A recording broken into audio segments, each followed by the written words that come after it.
بسم اللہ الرحمن الرحیم۔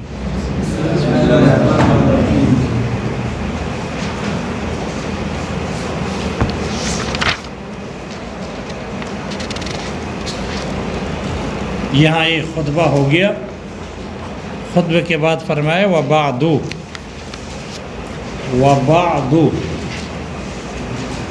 خطبہ مکمل ہو گیا۔ خطبے کے بعد پھر آگے مسائل منطق ہے، لیکن خطبے میں اور مسائل منطق کے درمیان میں عام مصنفین کا ایک طریقہ ہے کہ وہ کچھ چیزیں کچھ عبارات ذکر کرتے ہیں خطبے میں اور مقصودی کتاب میں، مقصودی مسائل میں، جس فن میں بھی کتاب لکھی گئی ہو تو خطبے اور کتاب کے درمیان میں کچھ عبارات ذکر کرتے ہیں۔ عام طور پر مصنفین 3 چیزیں ذکر کرتے ہیں۔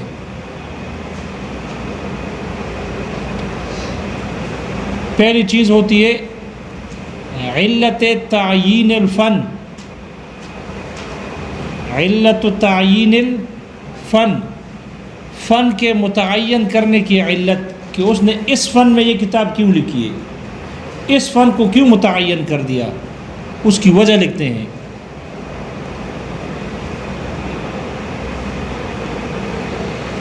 دوسری علت تصنیف، یہ کتاب کیوں لکھی، ایک تو ہے کہ اس فن میں کیوں لکھی، اور یہ دوسری علت تصنیف، کتاب کیوں لکھی، یہ کتاب کیوں لکھی۔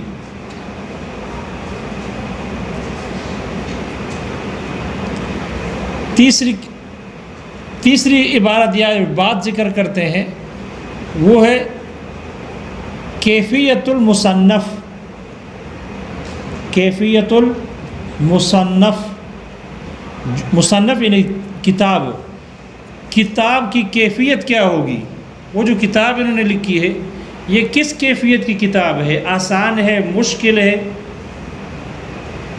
لمبی ہے، مختصر ہے، خوش رکھنے والی ہے یا اکتا دینے والی ہے، تھکا دینے والی کتاب ہے، کیسی کتاب ہے،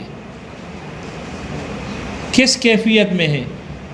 تو کیفیت المصنف، مصنف لکھنے والا، اور جس کو لکھا گیا مصنف، جس کو جمع کیا گیا مصنف، تو یہ مصنف میں ہے۔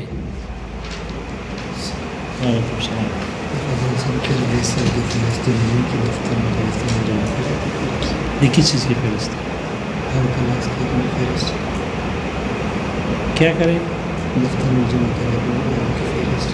طلباء کی جو یہاں موجود ہے کلاس میں، یہ امیر کے ذمہ لگائی ہے۔ آپ کو بتایا تھا فہرست لکھنے کا؟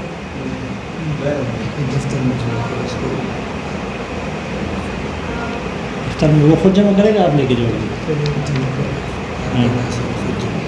ٹھیک،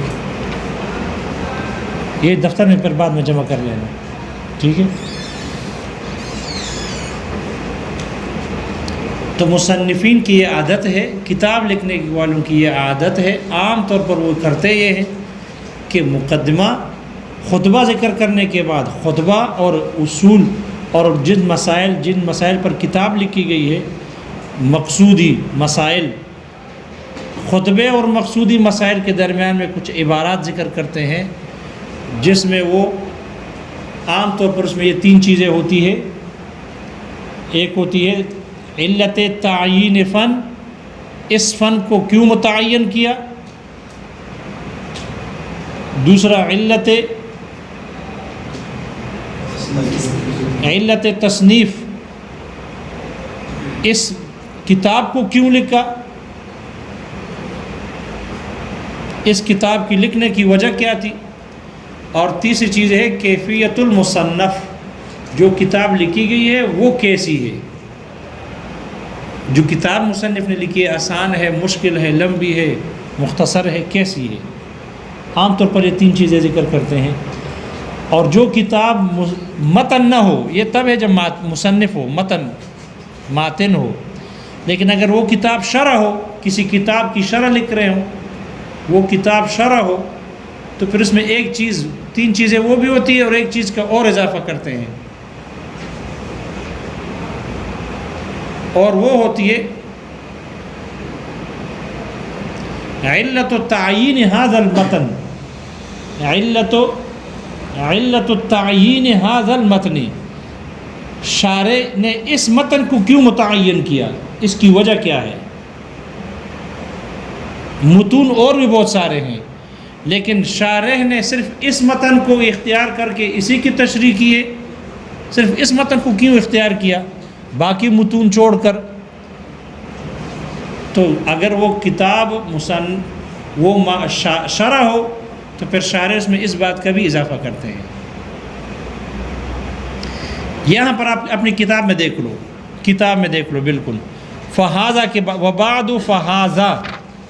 وبعد فہذا سے لے کر یہ آپ دیکھو،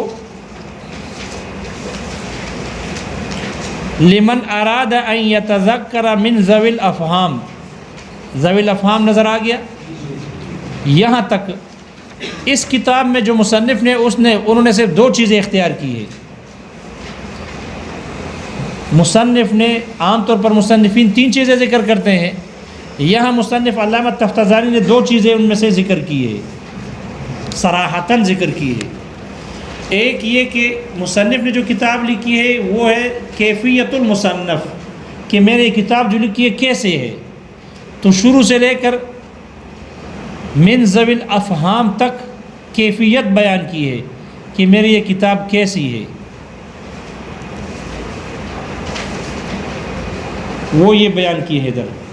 اور آگے سیما الولد الاعز سے آخر تک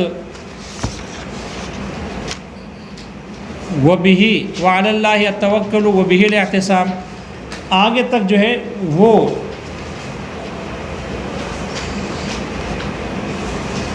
علت مصنف بیان کیے، علت مصنف بیان کیے کہ میں نے کتاب لکھی کیوں ہے۔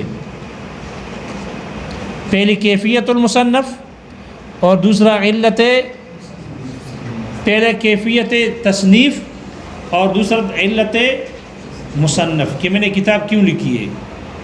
اس عبارت میں مصنف نے ان 2 چیزوں کو بیان کیا، تیسری چیز بیان نہیں کی۔ تیسری چیز کہ میں نے اس فن میں یہ کتاب کیوں لکھی ہے وہ ذکر نہیں کی، صراحتاً ذکر نہیں ہے، ضمناً بحث آ جاتی ہے اس میں کہ میں نے اس فن منطق میں یہ کتاب کیوں لکھی۔ یہ بات سمجھ میں آ گئی؟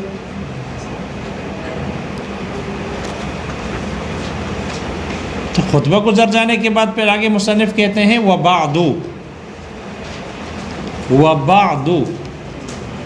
فَهَذَا، تو صرف بعد، یہ بعد کا لفظ ہے، اسم ہے، اور یہ لازم الاضافت ہے، اس کے لیے اضافت لازم ہے۔ قبل بعد خلف، یہ یا خلفہ وراء وغیرہ، یہ اسماء ہے، اسماء ظرف زمان بھی ہے اور ظرف مکان دونوں کے لیے آتے ہیں، ظرف زمان بھی استعمال ہوتا ہے اور ظرف مکان بھی۔ یہ لازم الاضافت ہے، اس کے لیے اضافت لازم ہے۔ اس بعدو کی 2 حالتیں ہیں، یا تو یہ مضاف ہوگی یا مضاف نہیں ہوگی، یعنی اس کا مضاف الیہ یا لفظوں میں موجود ہوگا یا نہیں ہوگا۔ اگر مضاف الیہ لفظوں میں موجود ہو تو معرب، اگر مضاف الیہ لفظوں میں موجود نہ ہو تو پھر 2 حال سے خالی نہیں، یا تو اس کا مضاف الیہ متکلم نسیاً منسیہ ہوگا یا متکلم کی نیت میں ہوگا۔ اگر اس کا مضاف الیہ لفظوں میں نہ ہو لیکن نسیاً منسیہ ہو، متکلم کی نیت میں بھی نہ ہو، لفظوں میں بھی نہ ہو اور متکلم کی نیت میں بھی نہ ہو، نسیاً منسیہ جسے کہتے ہیں، متکلم کے خواب و خیال میں بھی نہ ہو، تو تب بھی یہ معرب۔ اور اگر مضاف الیہ لفظوں میں نہ ہو لیکن متکلم کی نیت میں ہو تو پھر یہ کیا ہوگا؟ معرب مبنی ہوگا، یہ کیا ہوگا؟ مبنی۔ تو اس کے اعراب کی دو حالتیں ہیں، تین اس کی حالتیں ہیں، اور تین حالتوں میں، یہ دو حالتوں میں معرب ہوتا ہے اور ایک حالت میں مبنی۔ اگر اس کے بعد مضاف الیہ لفظوں میں موجود ہو، جیسے کہ عام طور پر کہتے ہیں رأیتک بعد زید، رأیتک بعد زید، رأیتک بعد درس، تو دیکھو مضاف الیہ اس کا موجود ہے، مضاف الیہ موجود ہے، تو یہ معرب ہے، اس کا اعراب جو ہوگا وہ ما قبل عامل کے مطابق ہوگا۔ اگر اس کا عامل رافع ہوگا تو یہ مرفوع ہوگا، اگر اس کا عامل ناصب ہوگا منصوب ہوگا، اگر اس کا عامل کسرہ دینے والا ہوگا، جار ہوگا، جر ہوگا، تو پھر یہ کیا ہوگا؟ مجرور ہوگا۔ یہ مضاف الیہ لفظ میں موجود ہے، معرب کی مثال۔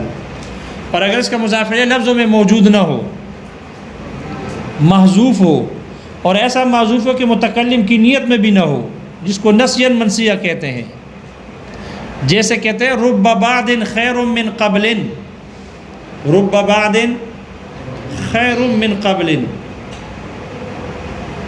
بہت سارے بعد جو ہے وہ قبل سے بہتر ہے، رب بعد خیر من قبل، تو اس کا مضاف الیہ لفظ میں نہیں ہے لیکن متکلم کی نیت میں بھی نہیں ہے۔ کس کے بعد زیادہ بہتر ہے، کس سے پہلے؟ مضاف الیہ نہیں ہے، نیت میں بھی نہیں ہے، تو معرب ہے، ما قبل کے عامل کے مطابق اس کا اعراب ہوگا۔ اور اگر مضاف الیہ لفظ میں نہ ہو اور ما قبل کے متکلم کی نیت میں ہو، جیسے کہ اللہ اکبر، اللہ اکبر من، نہیں دوسرا ہے کیا؟ للہ الامر من قبل ومن بعد، للہ الامر من قبل ومن بعد، اے من قبل کل شیء ومن بعد کل شیء، تو اس کا مضاف الیہ لفظوں میں نہیں ہے لیکن منوی ہے، اس لیے جہاں مضاف الیہ لفظوں میں نہ ہو اور نیت میں ہو وہ مبنی ہوتا ہے۔ وہ کیا ہوتے ہیں؟ مبنی۔ دروازہ بند کر لو۔ مبنی ہے، مبنی کون سا ہوگا؟ مبنی بالضم ہوگا، مبنی بالضم، ضم کے ساتھ مبنی ہوگا۔